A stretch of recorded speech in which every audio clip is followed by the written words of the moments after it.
முந்தைய காலங்களை விட மிகுதியாக உங்களை வளமடையச் செய்வேன்.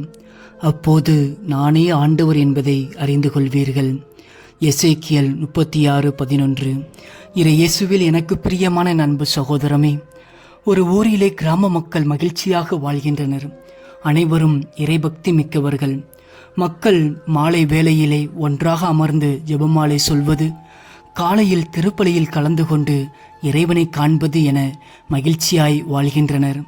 காலத்தின் கட்டாயம், பருவநிலை மாற்றத்தால் பருவமழை பொய்த்துவிட்டது. அதனால் விவசாயம் செய்ய முடியவில்லை. தண்ணீர் பஞ்சம்.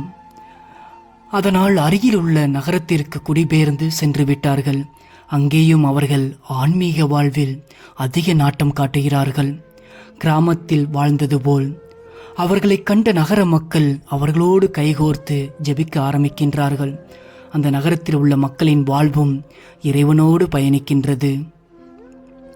ஆம் அன்புக்குரியவர்களே, நாம் ஊரெல்லாம் சென்று நற்செய்தி அறிவிக்க வேண்டும் என்பதில்லை.